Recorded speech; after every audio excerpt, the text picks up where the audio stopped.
Hey guys, and welcome back to my next episode of Skyrim RP Let's Play. Yeah, and super modded. Here we go. Alright, so this video is going to be basically mod talk and the background of this character.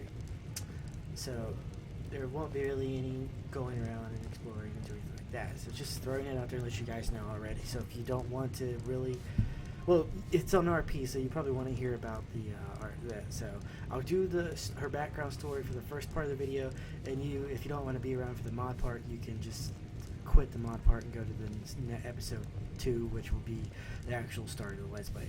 So what her character is she is an Akaviri. Her name is Kuroi Hitsugi, and she is the 5th born daughter, but she's a bastard of a shogunate lord, of an Akaviri lord. And look at the Akaviri, they're like the Japanese of the Elder Scrolls. So like her father was kind of, I guess you would say, if you look back at the Edo period in the Japanese history, her father was like that. It was like a Tokugawa or a shogunate lord, and he was in rivals with other lords for fighting for territory and other things like that. And he had a bastard daughter who he couldn't just throw away, so he kept it with the rest of his children. Think of her as the Jon Snow of this game. That's a good. Think of her as Jon Snow. There you go. But was very different from birth. She showed an aptitude at magic, and magic is one thing that wasn't really allowed. Like the Akaviri elites are the only ones who can use magic. The higher up in the environment, in the government, and things like that. Magic was very regulated in Akavir, so only certain people can get it. So he kind of hid that from everybody, and she became an outcast to her brothers and sisters and to her family, kind of like. So she learned to fight. She learned to shoot her bow, and she learned to manipulate things with her magic powers. She's not the typical mage. She can use a little bit of fire magic, a little bit of healing magic. But one thing that she super accelerated as a kid, which made her a really good hunter, was the ability to materialize things. The best thing she can materialize is swords. So yeah, she could materialize weapons, and she ended up materializing 2 weapons for her father. A long sword, 2 weapons. A long sword for her father, and a short sword for her brother, who even though she was still the outcast, she was still family. So her brother, she was kind of really close with her brother. One day, while she was out hunting, she saw a fire, decided to go run back home, see what's going on. Her home was on fire. Her father was dead. Her mother was dead. Her siblings were dead. Her brother was dying. She ran across him, and he handed her the 2 swords, her father's sword and her brother's sword, and told her to run. So she heard horses coming from the distance. She grabbed the weapons, grabbed what she could from her family's house, which is the clothes she has on her back, her old hunting bow, and she ran. She ran to the nearest shore, to the nearest dock, found a boat, and left. Nobody knows why her family was killed, but she believes it was her fault because magic is forbidden even amongst her. Only certain people are forbidden. Certain people are allowed to use magic, and the people who are born with magical dads and aren't in the proper family are killed. So it was kept secret from everyone else. So she believes maybe that was one reason why something happened to her family, and she blames herself. So she took her father and brother's sword with her and left. She went on a boat, a fishing boat, and the fishing boat stopped. And the fishing boat was out for a while, and one day it crashed. It caught into a storm, and the fishing boat wrecked. Luckily, as it so happens to be, she got picked up by another fishing boat. But this fishing boat was filled of muscularly burly men with blonde hair and big beards.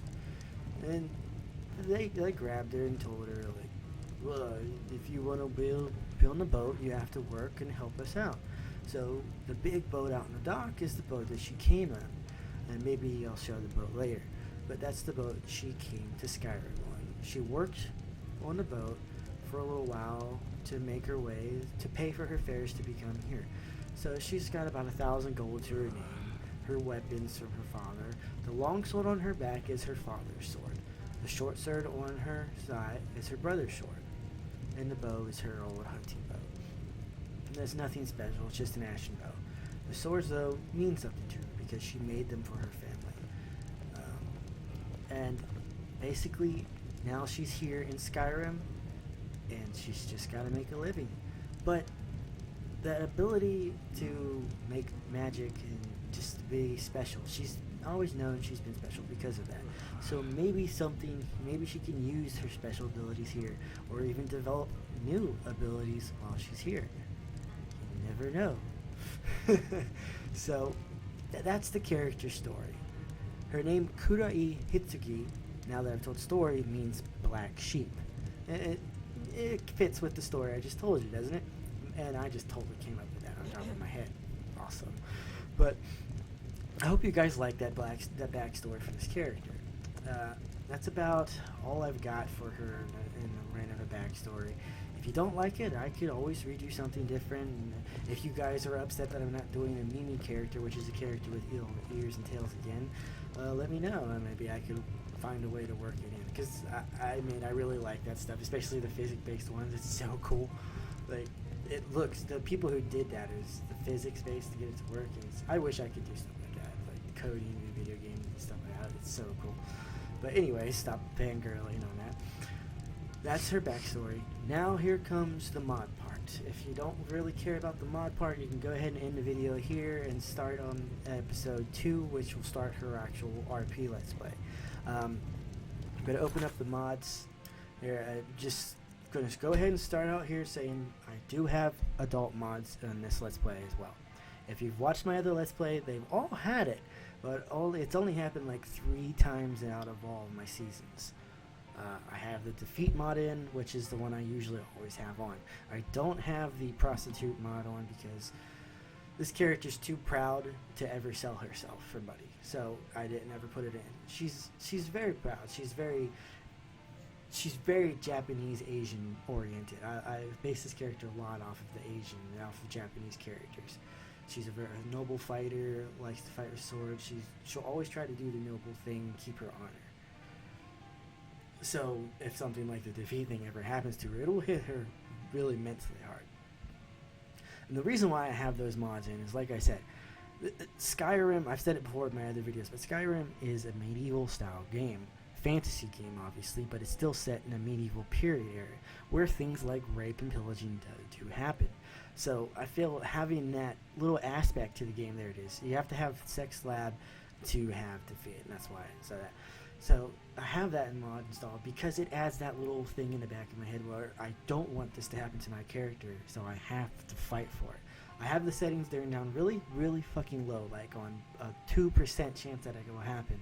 So, because I don't want it to happen, basically. It's a thing that I have to edit the video if it happens. I have to, or just like angle it to where you guys can't see it, or my video gets flagged.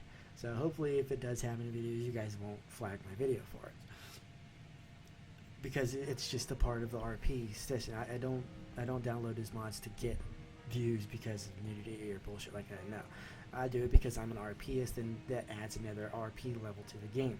It really does. It really, really does, because it makes me feel for my characters. Because when I play characters, I feel for the characters. I love these characters to develop, and they're my characters. So I'm a big avid D&D player too. So yeah. Now, on to the rest of the mods. Matter of Time is just a clock mod that tells you what time it is up here in the corner. Apocalypse Spells adds a bunch of like 300 new spells to the game. Archery gameplay overhaul completely changes the archery of the game. Makes it a lot more realistic. If I hold the arrow back, my hand will start to shake, and adds more. Arrows will actually stay in me, and when you get shot by an arrow, you start to bleed. It gives you like a percentage chance to your character can start bleeding. So I could get hit by an arrow and not pay attention and bleed out. I also have death alternative on, so it makes it a little easier for me to not die and randomly start back over someplace, because a lot of people who do RP Let's Plays will die and then they have to start over from a old save, and that really ruins the immersion. So if you have death alternative where they knock you down but don't necessarily kill you, they still, because I have the death alternative mods make it say if I get knocked out by a bandit, they may have their way with me, which is with the other defeat mod, which more than likely, hopefully they don't.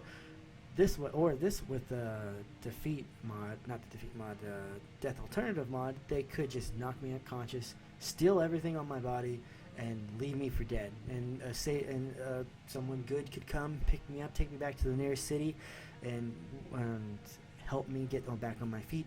And then I could go to a bonus quest to go hunt them down and get my gear back. Especially if I ever lose my swords. My swords mean a lot to this character. So, better fast travel, because I don't edit my videos, so yeah, fast travel, I will be doing it in my videos. It's like the biggest immersion breaking thing in the game, but you guys don't want to see a video of me walking 30 minutes halfway across Skyrim to go someplace, do you? I have bathing in Skyrim installed. I've never had that mod installed before, so that'll probably add tidbits of nudity to the Let's Play, which I'll try to not do as much as possible, because I have the basic nude skin, the nude mods on as well, because they didn't have underwear back then. I'm pretty sure they didn't. They had garments for wearing when you go to sleep, but they didn't have underwear, so that adds to the immersion as well. And it just the best character models have all that stuff to it. Better vampires, in case I get turned into a vampire, you never know. If I have better vampires installed, so just in case I get turned into a vampire, but I don't have anything involving werewolves installed. But if I somehow get unlucky enough to get the werewolf disease, I will install the werewolf overhaul. That's a really good mod that I haven't used yet. This one, the College of Winterhold Campfire, that's just another one. Complete crafting overhaul, which changes the crafting system quite a bit. I also have Perma, which is changes my character skills completely. Let me show you that real quick. I got it up here. All of these here, like you've got a bunch of new things here, masters. And, yeah, it just changes the leveling up of your classes, makes everything a little bit cooler, better, more in depth, and stuff like that. So, and there's her name if you didn't know how to spell it, Kuroi Hitsuji, and she's an Akaviri. Go back to the rest of the mods. What else? Deadly Headshots, which I think I have turned on. I guess I do. Deadly Headshots, which is I love Deadly Headshots because it adds even more immersion to the game, where if I shoot an arrow at somebody in the fucking head, they die. But it also works against me. If I get hit in the head with an arrow, I die. So I will probably be wearing heavy armor in this Let's Play, because she's going to be mainly oriented around magic and two-handed swordsman. I'll probably use a bow too, but not as much. Although, knowing me, I always do a bow character. This is the first character I've ever played that's actually going to be under the warrior tree when I go to the stones and touch it. This will be the first character I ever picked to pick warrior. I've always done the rogue or the mage. Deadly monsters, deadly mutilation, death alternative, which is one I already talked about, dual wield parrying, that way you could parry with dual wield, civil war overhaul, dragon combat overhaul, fire and ice, enhanced blood, equipping overhaul, which lets you see all of my weapons I have equipped in my favorite slot, frostfall, which I always have in every Let's Play ever, harvest overhaul, which is a new one that I got from Gopher's list. Gopher always has that one, but I've never had it, so this is the first time I've got it. Harvest overhaul creatures, lets you harvest stuff from creatures better. That one's just for my HDT stuff, which is the physics-based stuff. Item toggle, helmet toggle, which if I get a plate helmet, I'm probably going to toggle it off because I just don't like having something on my character's head. Holidays, which adds holidays to Skyrim. Hunterborn, which is, she's a hunter, so I wanted that installed a lot. Immersive armors, immersive beds, where you actually see the animation when you sleep. Immersive creatures, immersive hub. I need, which is food, drink, and sleep. Inns and taverns, which actually adds realistic prices to taverns. Like say for instance, this tavern's probably fairly cheap, to stay at. But if I go to Solitude, which is an actual major city, the inn there will probably be more expensive. More Scum Estate, because it's probably going to be my house that I get later for this character, just because I've never used it and I've really wanted to use it in a Let's Play. NPC in the dark, which makes the game a lot darker, but also makes NPCs more, I guess, NPCs can't see me at night. It's really, unless I'm like in their cone of vision, it's really hard for people to see me. But since I have like immersive nights on, it's actually really hard for me to see at night. So yeah. Anyways, Private Squad, which is add some followers to the game that I added. Run for Your Lives, which makes civilians run when a dragon attacks. Sky UI, obviously. Sneak Tools, which is a nice little tool, sneak enhancement to the game. Notice Boards, which is where I can get quests and level up. TK Dodge, which is a new dodge animation. Violins, which is a kill move animation. Wearable Lanterns, Wet and Cold, and Winter Mist enchantments. And that is all the mods I have installed that's on the list. It is not every mod that's installed, because I have a lot of texture mods and other stuff that's on there. I will put all the mods that I have in the game in the description below, but since the description below has a limit on how many things I can type, I probably won't be able to put them all down there, because I have that many mods, and it will tell me you have too much in the description. So that is everything for this video, guys. Yeah, that's pretty much everything. I think I've talked about everything. I've went over her backstory. I hope you guys enjoyed her backstory. And if you have any questions about mods, if you're having trouble modding, if you ask me questions in the comments below, I can maybe help you out. I've gotten fairly good at it, but Google is your best friend. YouTube is your best friend. Gopher's videos are your best friends. He does a lot of good videos to help you out. With modding and all that stuff. That's where I learned to mod. I didn't know shit about modding until I started watching Gopher's videos. So once again, thank you guys for watching, and I will see you in the next part when we start the RP Let's Play and get this character rolling. Laters.